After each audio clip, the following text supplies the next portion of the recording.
Welcome back to Music and Global Politics. Please don't forget to rate and review, like and subscribe, share, and just listen. We are on Gmail and Patreon, both at Music and Politics Pod, one word.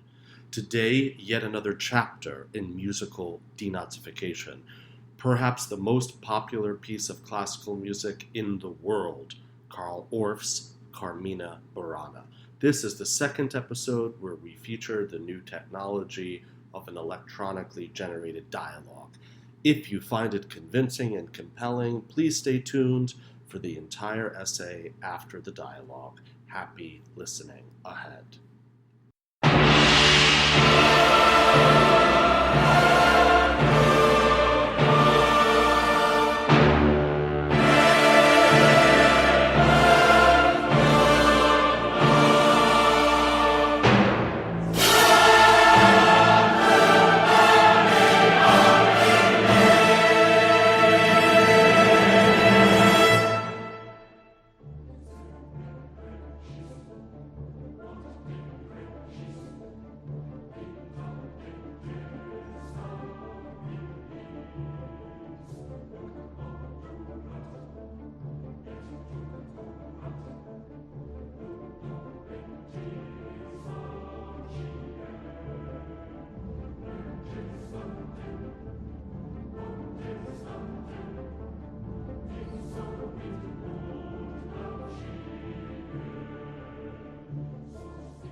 It turns out that one of the most popular and frequently performed pieces of classical music, Carl Orff's Carmina Burana, is not just a timeless medieval-inspired cantata, but a work deeply entangled with Nazi cultural ideology created explicitly for Nazis. Really? I knew it was from the 1930s, but I never thought of it as something made specifically for the Nazi regime.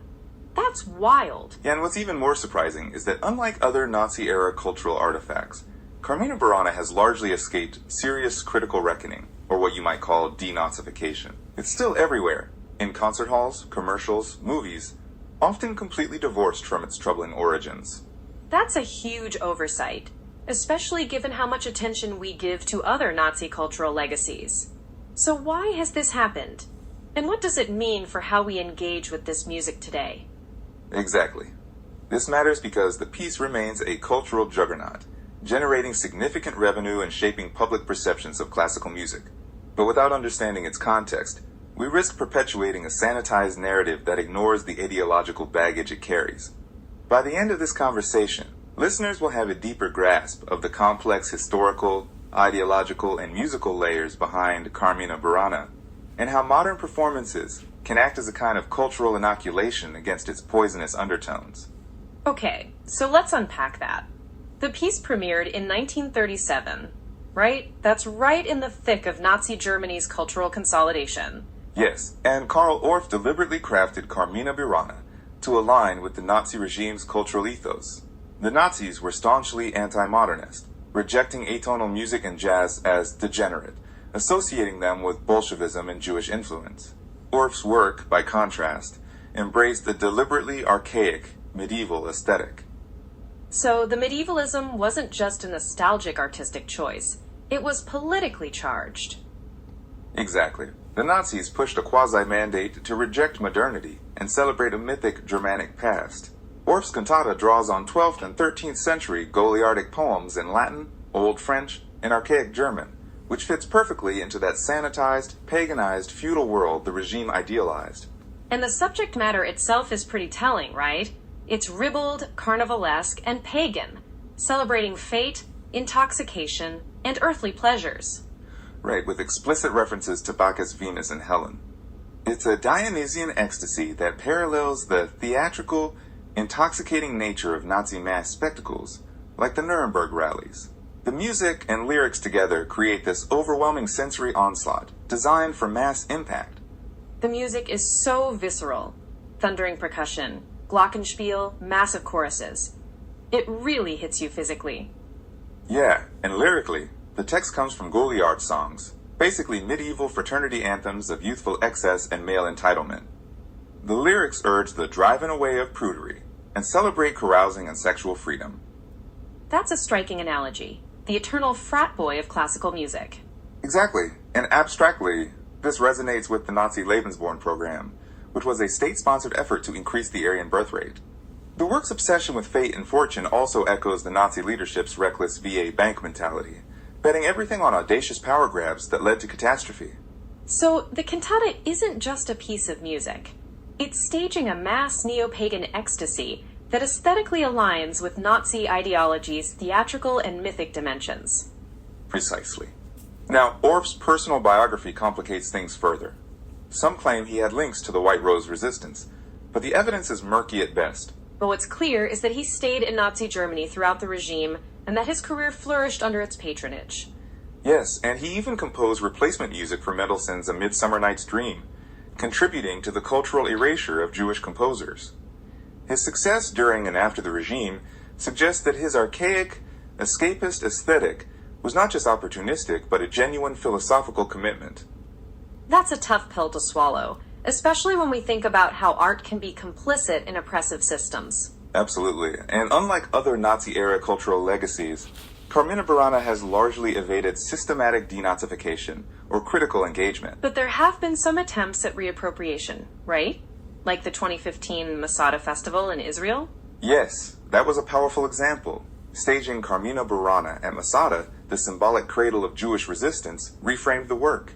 The desert and mountain setting curbed its monumentality and brought it to marginalized audiences, including Middle Eastern refugees. And the fact that the director and staff were Polish added another layer of symbolic reconciliation between groups targeted by Nazi aggression. Exactly. Another approach was the American Symphony Orchestra's 2001 focus on Orff's lesser-known sequels, Catuli Carmina and Trionfo di Afrodite. These works, composed during and after World War II, reveal Orff's continued commitment to the archaic aesthetic beyond Nazi patronage, complicating the narrative of the work as mere propaganda. So these efforts show that reappropriation can be both site-specific and intellectual, helping us rethink the work's origins and stubborn popularity. But then there's the commercial side. Carmina Burana has become a musical ready-made, widely sampled in commercials, films, and popular media, often to evoke combat, drinking, or hunting scenes. That's true. It's almost like the music has been trivialized, recycled until its original ideological charge is diluted or lost.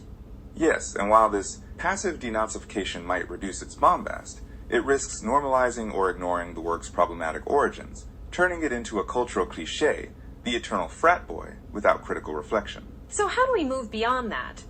What about Opera Philadelphia's recent pairing of Carmina Burana with Margaret Bonds' Credo?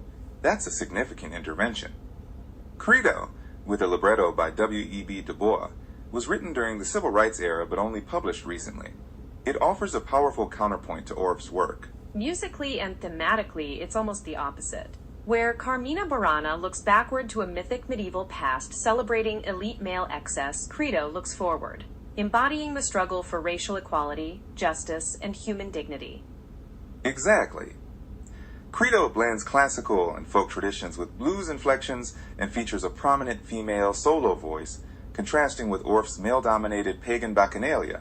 So this pairing functions as a form of cultural inoculation, giving audiences a critical framework to engage with Carmina Burana by juxtaposing it with a work that embodies resistance, inclusion, and ethical reflection. Yes, and the choice of conductor Lina Gonzalez Granados, known for championing overlooked works from South America, and soprano Brandy Sutton, a rising star, underscores a commitment to expanding the classical canon beyond its traditional exclusionary boundaries. That's really important. It shows how thoughtful programming can confront and contextualize problematic works rather than ignoring or sanitizing them. Exactly. So, to sum up, Carmina Burana is cultural plutonium, an artistic work deeply embedded in Nazi ideology and aesthetics, yet largely left unexamined in the broader discourse of denazification. Its overwhelming popularity and commercial ubiquity obscure its origins and ideological content, posing real challenges for performers, programmers, and audiences. Thoughtful programming, like Opera Philadelphia's pairing with Credo, offers a model for confronting and contextualizing such works through critical counterpoint, historical awareness, and cultural reappropriation. Engaging with Carmina Burana today demands more than passive consumption. It requires active, informed listening that acknowledges its past while fostering a more inclusive and reflective classical music culture. Exactly.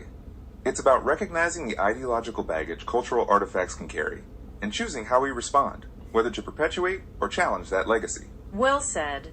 It's a complex conversation, but one that's absolutely necessary for the future of classical music programming. Definitely. And hopefully more artists and institutions will follow Opera Philadelphia's lead in this kind of critical engagement. Denazifying Carmina Burana, the need for an inoculation against Orff's pervasive, poisonous cantata. The legacies of Wagner and Nietzsche, German geniuses long dead before the advent of the Nazi scourge, still buckle under the taint. Festival destinations like Bayreuth and Oberammergau, home of the Passion Play, that long-eluded denazification have, albeit only recently, embraced an ethos of reform. While these people and places were rightly seen as tenders of the flame of anti-Semitism, in no sense did they produce Nazi content. Yet Carmina Burana, an extraordinarily popular and recognizable work in the classical repertoire, has almost entirely evaded the working through the past conversation. Unlike those others, it is indisputably a text of the Nazi era. And while it may not qualify as Nazi art, as Anne-Charlotte Raymond of France Musik rightly put it, it was a work of art made for Nazis. The disproportion between the fame of Carmina Burana and the lack of deliberation on its troublesome origins demands a closer look.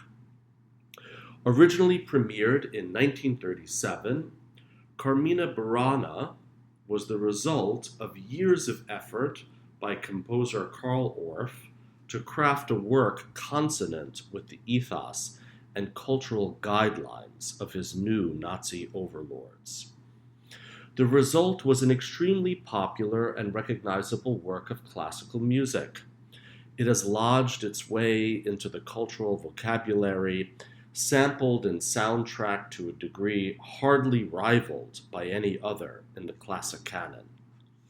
Carmina is a reliable box office banger, but one that does little to immerse audiences in the challenging debates and tendencies of modern art. The lack of probity and hesitancy with regard to Carmina is a signal that the topic of cultural denazification has largely been a non-starter. From the oeuvre of Leni Riefenstahl and its application in Star Wars to the fashion of Hugo Boss, the aesthetic of the Nazi years is pervasive. Given that the Nazi project was substantially a theatrical phenomenon, a phantasm perpetuated by failed artists, this oversight amounts to both a cruel irony and a severe misunderstanding of the nature of that once and possibly future enemy. Cultural denazification is left an ad hoc affair, the work of enterprising artists shoring up where the state has fallen short. Carmina is particularly unwieldy as a classical text, now recognized primarily as part of commercial and entertainment media. But some new renditions and reappropriations unwittingly function like theory and guideline for how to handle such cultural plutonium. A recent performance by Opera Philadelphia, pairing the work with Margaret Bonds' Credo with a libretto by W.E.B. Du Bois, comes closest to a rethinking of programming practice that fuses trigger warning, inoculation, and counterpoint. For one of the most popular, youngest pieces of classical music, Carmina Burana is profoundly, willfully archaic and deliberately anachronistic. In line with the backward-looking, anti-modern Nazi ethos, forcefully suggested as a quasi-mandate, the subject is the faraway past. It constitutes a flight into the medieval, based on a set of poems in Latin, Old French, and an archaic form of German found in a Benedictine monastery in Bavaria. Against the 19th century European cultural imperialism that simulated the order and majesty of the Greco-Roman world, Orff plunged into a ribald, carnivalesque celebration of the feudal, a low field of monks and drunks. Safely unmodern, the work premiered 1 year before the infamous Degenerate Music exhibit, which codified the demonization of anything vaguely atonal or jazz as Bolshevik and Jewish. By this time in Nazi Germany, the consequences for cultural choices were not mere career setback, but financial ruin and even bodily persecution by the apparatus of a police terror state. Orff's Nazi-era biography is a messy affair mired with controversy, particularly over claims and counterclaims of links to the White Rose resistance group of Sophie Scholl based in Munich around the university. But we know for certain that he wrote replacement music for Felix Mendelssohn's A Midsummer Night's Dream, and therefore contributed to the cultural erasure that was a key dimension of the Holocaust. Also beyond debate is that Orff remained in Nazi Germany, and that his successful career grew only more lucrative as the regime progressed through the real-life apocalypse of World War II and the Holocaust.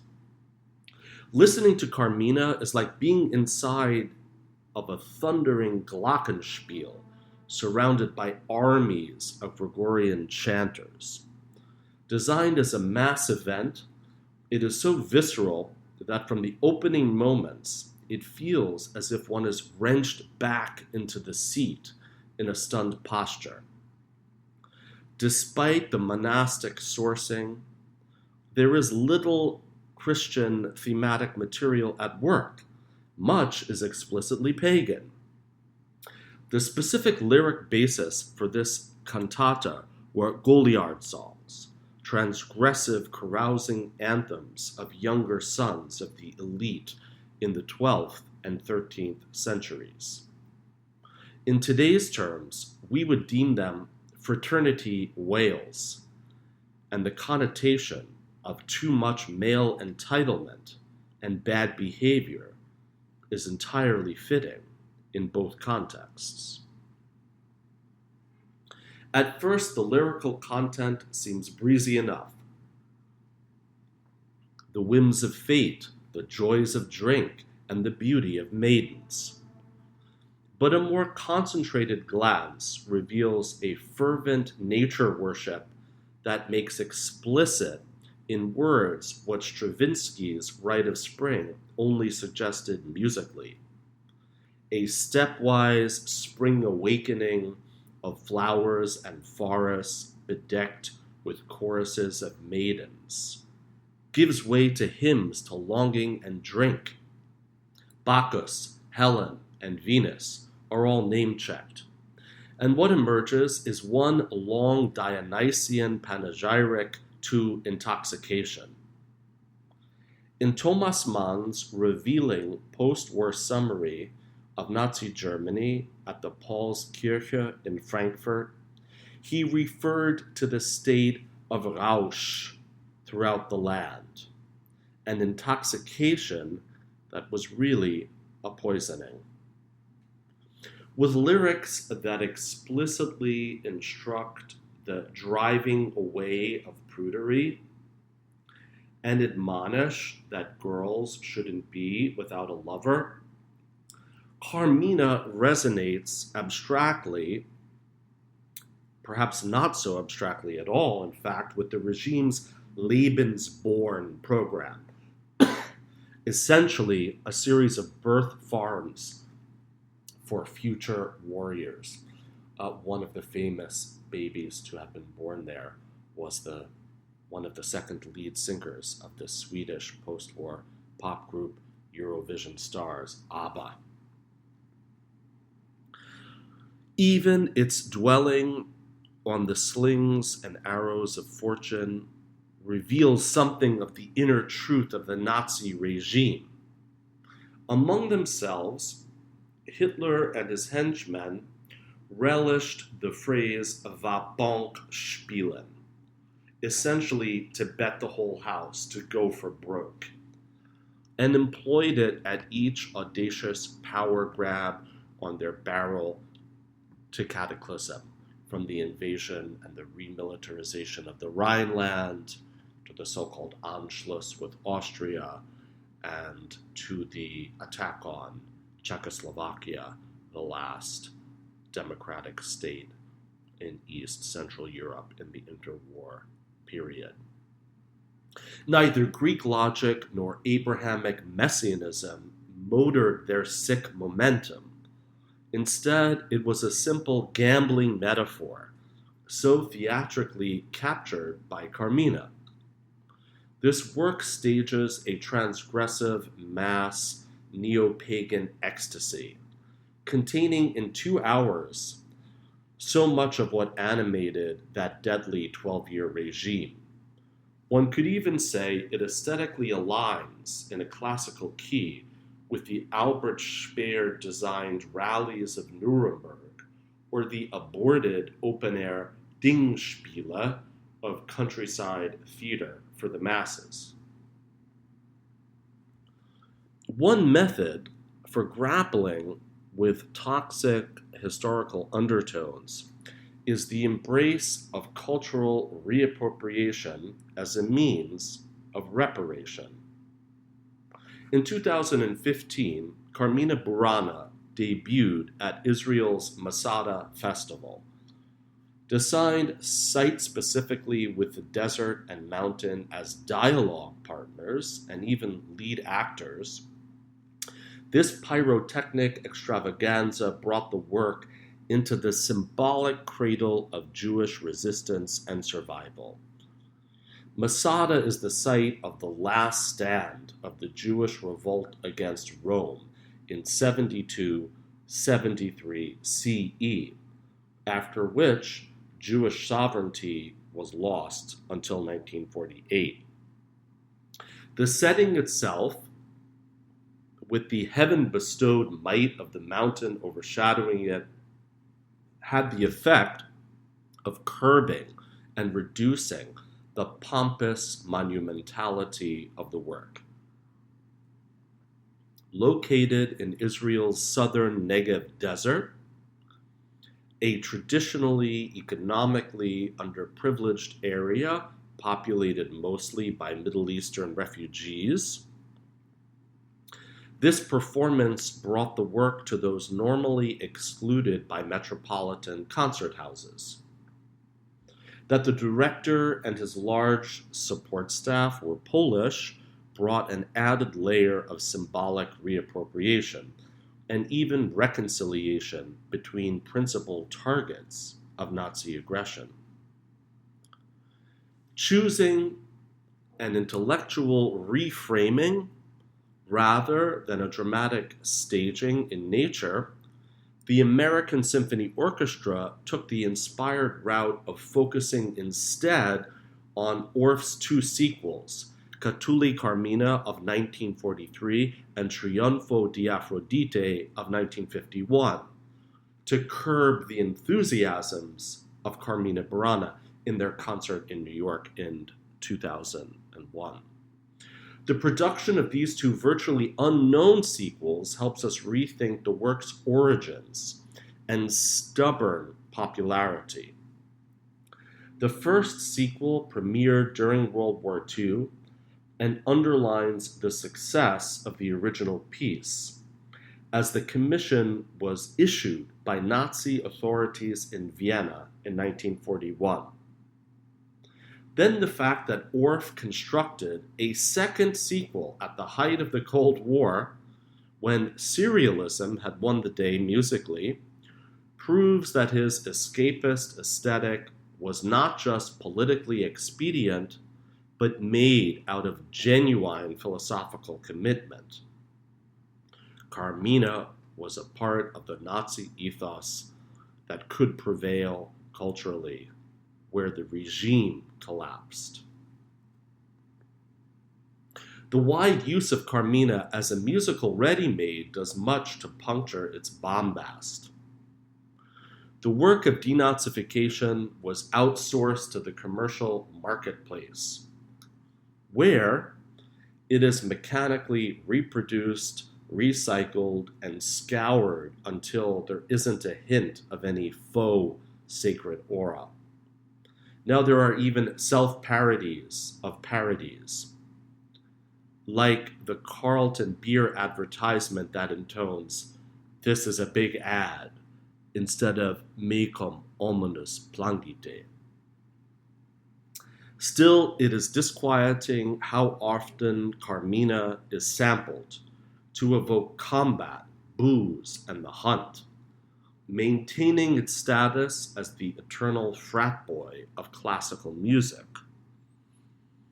The very ease in commercial adaptation corroborates passivity and uniformity as the intended default reaction to overwhelming stimuli. Perhaps the most politically and sensitive and historically aware détournement or situationist hijacking of this work are the talk shows that use it for Dick Cheney or Conan O'Brien's evil puppy, supposedly a diabolical beast pet of the devil, ready to plunge the earth into 1 billion years of darkness. In the concert hall, where Carmina still has the demonstrable power of stunning the audience into passivity, even a trigger warning may not suffice. Inoculation is also necessary. The recent pairing of Carmina with Margaret Bonds' Credo by the Opera Philadelphia comes closest to the kind of critical annotation usually standard for other texts of Nazi culture, especially the screening of propaganda films. In their concert, pairing an overperformed work with an almost invisible one, Carmina meets its match in tone, argument, and outlook.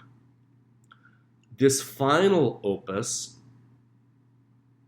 of one of the most powerful Black classical voices remains unheard by most audiences.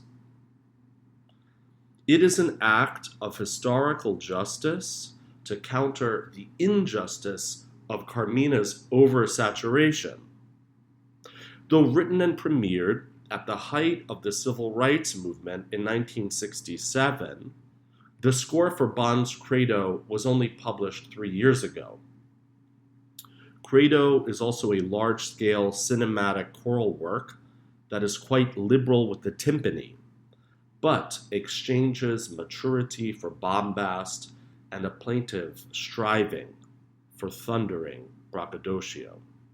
Reminiscent of Copland's popular front-era aesthetic, critical is the pride of place given to the female solo voice, one that registers as a blend of classical and folk traditions with sensitive, bluesy notes. The counterbalance of these choral cantatas juxtaposes lyrically striving for racial equality against the merriment of an insouciant elite. The abject experience of lawlessness inside a democracy against the espousing of the state of exception by a fascist regime.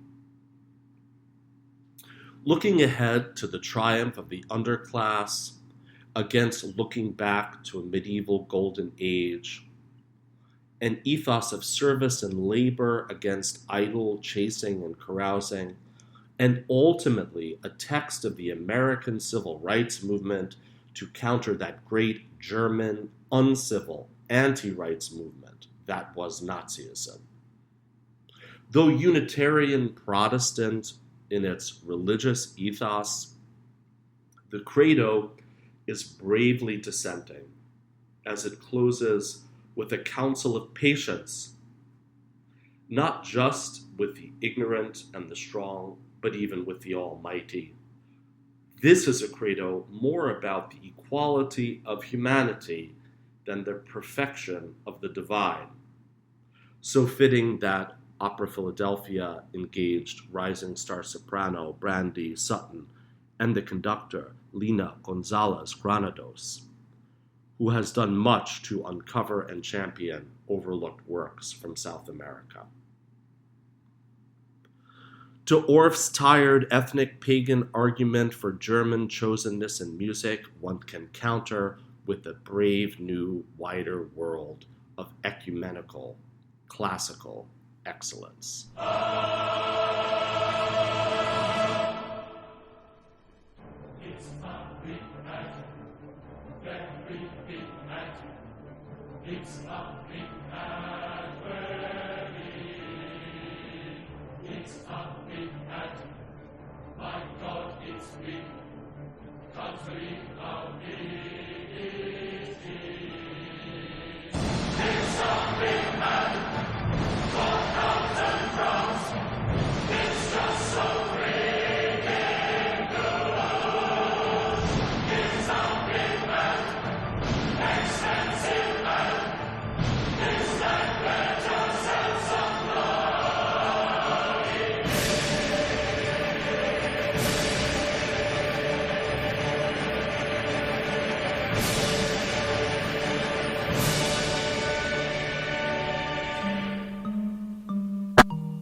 Welcome, dear listeners, to Music and Global Politics. Discs of Dissent, Sounds of Subversion. Music and Global Politics is an arts and ideas theme-based podcast combining an exploration of politics and political philosophy alongside music listening and appreciation, ranging across all genres and countries, fusing rigorous concepts and fascinating ideas with exciting and iconic musical sounds. Our aim is to think philosophically about music as a political text, from tone poems to tropicalia, from gospel to grunge, and opera to hip-hop, from Thailand to Tallinn, from Soweto to Surabaya, and from Mumbai to Mobile. we traverse the world. We guarantee your eardrums a tingle and your brain cells a quiver with something special to take away you won't get anywhere else. We feature lectures as well as interviews and tackle hard-hitting, contemporary developments alongside those long overlooked and historically significant. Each episode has a set theme that furthers challenging ideas and highlights musical ideas and compositions. Please join us and like, rate, and subscribe. For the cost of an overpriced coffee on our Patreon page, we will gladly dedicate an episode in your honor. Find us at musicandglobalpoliticspod.com. Happy and bold listening ahead.